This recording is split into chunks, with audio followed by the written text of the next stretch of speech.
Tervetuloa uuden videon pariin ja tällä kertaa aiheena olisikin sitten tää paljon pyydetty kirottujen esineiden jatko-osa. Eli kirottuja ja kummittelevia esineitähän on maailma ja netti täynnä. Tai ainakin musta siltä alkaa pikkuhiljaa tuntua, koska näitä esineitä on todella paljon. Mä valkkasin tähän videoon nyt 5 erilaista esinettä, jotka on aiheuttanut erilaisia ongelmia ihmisille. Voi olla, että tästä aiheesta pitäisi tehdä varmaan 3. osa vielä, mutta katsotaan, jos tämä aihe saa edelleen suosiota, niin sit lähdetään vääntää 3. Eli laittakaa tosiaan kommenttia tulemaan, mitä mieltä ootte, haluatteko lisää ja niin eteenpäin. Pidemmittä puheitta, lähdetään suoraan videon pariin.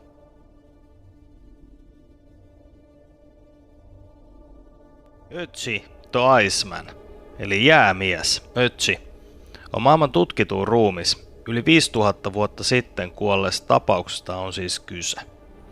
Molekyylibiologian kuolema on herättänyt spekulaatioita kirouksesta, joka liittyy tähän muinaiseen ruumiiseen. Tarkkaa tietoa ei ole, kuinka monta ihmistä työskenteli Ötzi-projektissa, mutta nämä kaikki, jotka ovat olleet kontaktissa ruumiin kanssa, ovat oudosti menehtyneitä. Ammattilaiskiipeilijä Helmut Simon löysi Ötzin vuonna 1991. Hän kuoli vuonna 2004 aurinkoisen ja odottamattoman myrskyn aikana. Helmutin hautajaisten aikana yksi pelastusryhmän päälliköistä sai yllättäen sydänkohtauksen.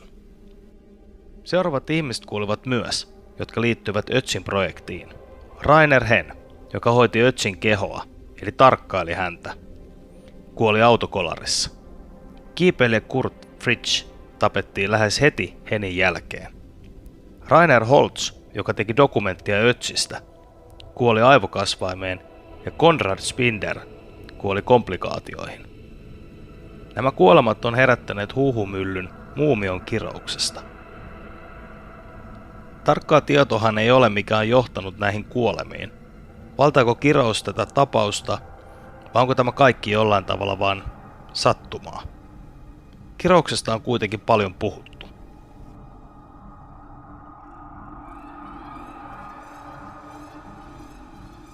The eBay Haunted Painting, The Hands Resist Him.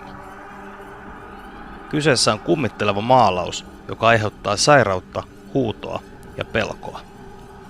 2000-luvun alussa tuntematon myyjä listasi myyntikohteeksi eBayhin Bill Stonemanin maalauksen, jota kutsutaan nimellä Käsi vastustaa häntä.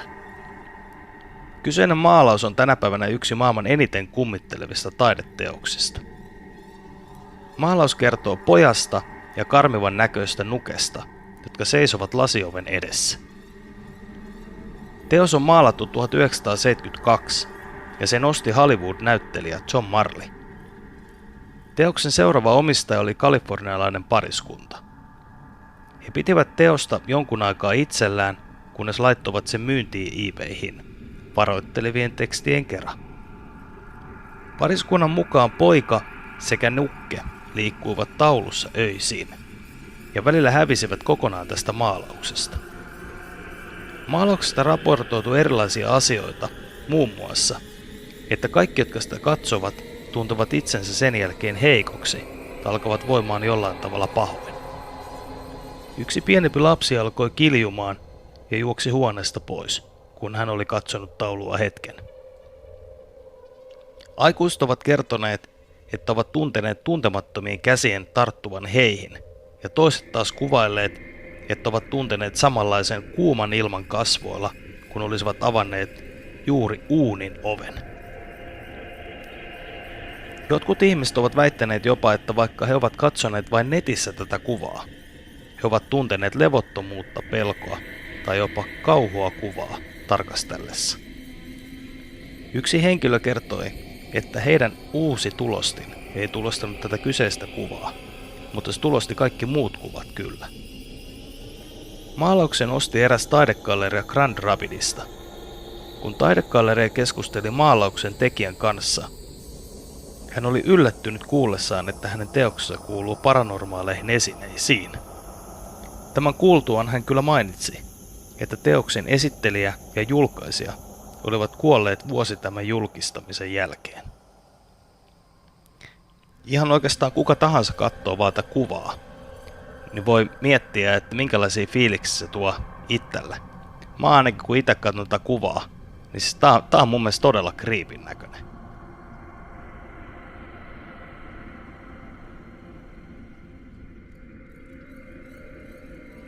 Myrtles Plantationin peili sisältää naisen ja hänen lapsensa henget. Myrtles Plantation on yksi Yhdysvaltojen eniten kummittelevista kodeista, mutta se yltää myös maailmalle erittäin korkealle tällä listalla. Talo on rakennettu 1796 Intianin hautuumaan päälle. Lisäksi kerrotaan, että ainakin 10 murhaa on tapahtunut tässä kyseisellä alueella, ja paranormaalit tapahtumat ovat päivittäisiä. Sitten itse esineeseen, eli peiliin, joka on kyseisessä talossa. Peili tuotiin taloon 1980. Vieraat ovat kertoneet nähneensä peilissä hahmoja ja lasten kädenjälkiä. Tutkijoiden mukaan peilin henki kuuluu Sarah Woodruffille ja hänen lapsille. Woodruffit myrkytettiin kuoliaaksi. Kuoleman jälkeen peilit tulisi peittää, sillä jos näin ei tehdä, on pelko, että henget jäävät kummittelemaan. Ja niin sanotusti ansaan. Peiliä ei kuoleman jälkeen kuitenkaan peitetty, joten uskotaankin, että henget jäävät peiliin ansaan. Woodruffin henget ovat erittäin aktiivisia ja näyttäytyvät peilissä usein. Talossa on myös muita esineitä, joiden sanotaan kummittelevan.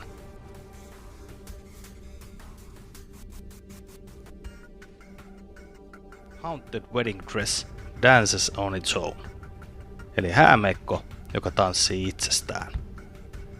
Vuonna 1849 rikkaan perheen tyttö Anna Baker rakastui köyhään metallityöntekijään. Annan isä, Ellis Baker, vastusti tytön ja köyhän miehen naimisiin menoa. Hän karkoitti miehen Pennsylvaniaan. Tytär jäi asumaan Spinsterhoodiin. Anna oli niin vihainen isällensä, ettei koskaan mennyt tämän jälkeen naimisiin ja pysyi yksin ja katkerana, kunnes kuoli 1914. Ennen kuin hänen isänsä ajoi miehen tiehensä, Anna ehti valita kauniin häämekon itselleen, jonka hän aikoo pukea omiin häihinsä. Koska häät eivät toteutuneet, mekko päätettiin antaa toiselle paikalliselle, varakkaan perheen naiselle, Elisabeth Dysartille. Elisabeth käytti pukua taukoamatta. Vuosia myöhemmin puku annettiin historialliselle yhteiskunnalle, ja lopulta Bakerin kartano muuttui museoksi. Hääpuku laitettiin lasikoteloon säilöön, joka oli aiemmin Annan makuhuoneessa. Annan kuoleman jälkeen vierailijat ovat tehneet havaintoja, että häämikko liikkuu itsestään ja myös tanssii, etenkin täydenkuun aikana. Mekko liikkuu puolelta toiselle ja puolelta toiselle, ihan kuin morsian katsoisi ja ihailisi itseään peilistä.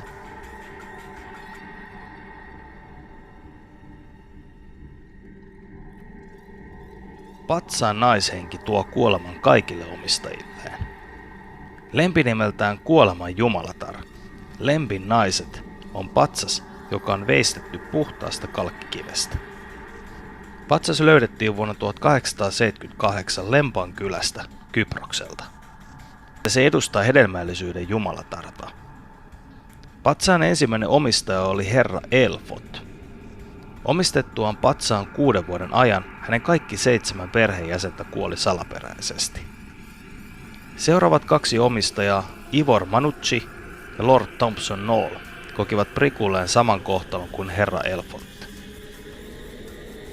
Eli heidän koko perheensä kuoli salaperäisesti lyhyen ajan sisällä patsaan tulosta. Myös 4. omistaja Sir Alan Beaverbrook kuoli yhdessä vaimonsa ja 2 tyttärensä kanssa. 2 Beaverbrookin poikaa jäi kuitenkin henkiin, mutta he pelkäsivät patsasta niin paljon, että lahjoittivat sen Edinburghin kuninkaalliseen museoon, jossa se on tänä päivänäkin. Pian sen jälkeen, kun patsas sijoitettiin museoon, yksi päälliköistä, joka huolehti alueesta, missä patsas sijaitsi, kuoli äkillisesti. Tämän jälkeen patsas suojattiin lasilla, ettei siihen vahingossakaan kukaan pääse käsiksi.